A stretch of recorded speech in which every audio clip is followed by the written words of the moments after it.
Fellas, as I told y'all in the last video, we are coming off with the best show of the week, AEW Dynamite, and we got an explosive segment here with Swerve Strickland and William Ospreay.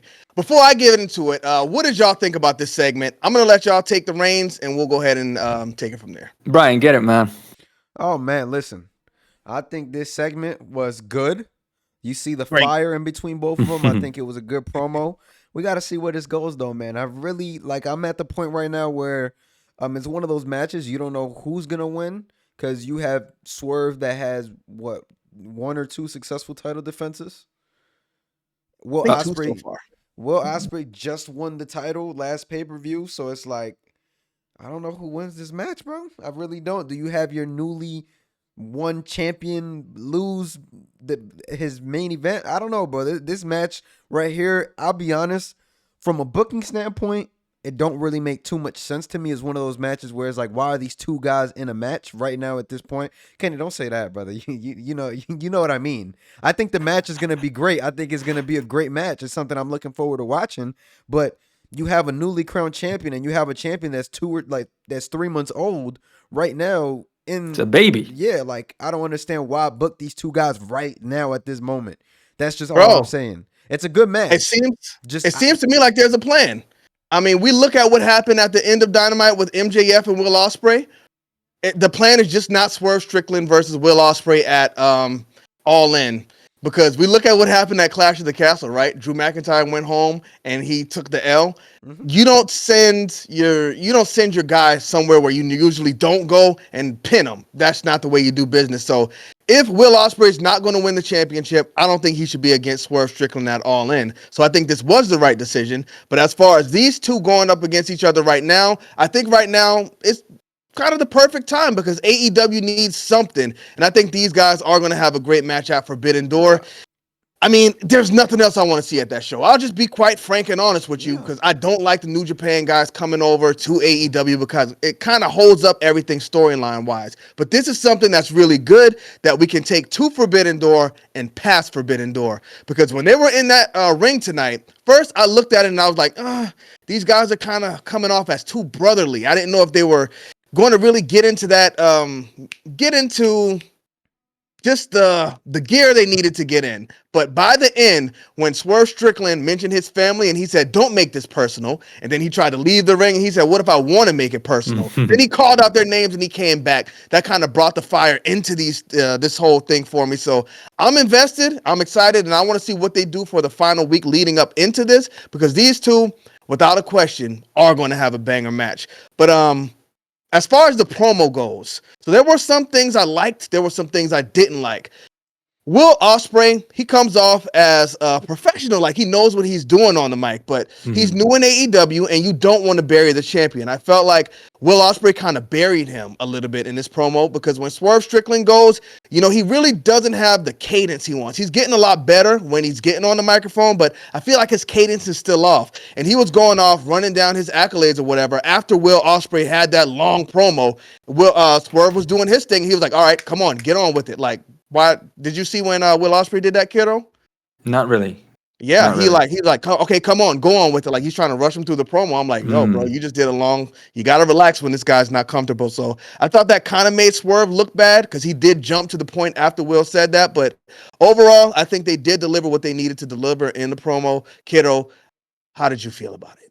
I felt great about it because there's a lot of aspects of AEW that I don't enjoy that could be definitely done better to reach its maximum potential. But I think this is exceeding my expectations because I looked at it as the same thing as Cody Rhodes and Logan Paul. Like, oh man, what is going on here?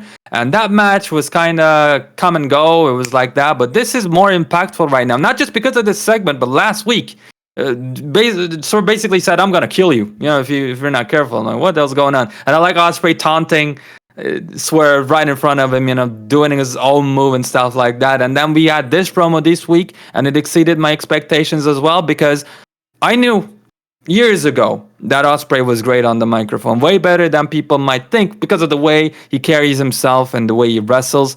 I think a lot of people thought that Ospreay was just never going to be good on the stick. But man, like I watched him for a long time, and back in New Japan, back in WCPW, and maybe some of you have watched it too. Like he was great. as a babyface on the mic, as a heel on the mic. Like, it was actually way better than I expected to at the time. So I was never really surprised when he came into AEW and cut these, passionate promos. I think not all of them are a hit, but he definitely brings the heat, and he definitely gives out his best every single time. And this time I think it worked, because I don't remember the exact line, but it was the top dollar line, I think. Like, I had a hit list. Say you had hit row, I had a hit list. And I didn't miss even one of them. So, he was cooking there. And I thought, just like you, Kenny, that Swerve was always nervous, and he's definitely getting way better. Just look at him, before he won the championship, like, with stuttering.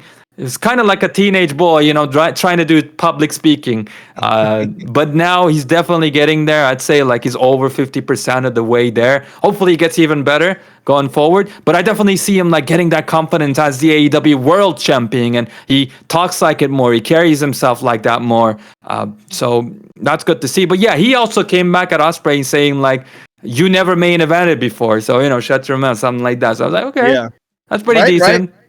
That's pretty decent. So I like it. It's like gradually escalating the tension between the two. We got, I believe, one more segment to go before the pay-per-view. I want that to be even more escalating. Maybe go ahead and throw a couple of punches and get separated. I don't know. I would love that. But yeah, at the end, like, it was a cherry on top for me when Swerve said, let's make it personal, man. Maybe I want to choose violence. And I love that. I love that. I wasn't expecting it. And I thought there was a great way to finish the promo. But yeah, at the same time, there's no way Swerve is losing this one. No way. Yeah. So Brian says this is the wrong time to do this match. Do you think they should be having it right now, or do you think they should have waited until All In?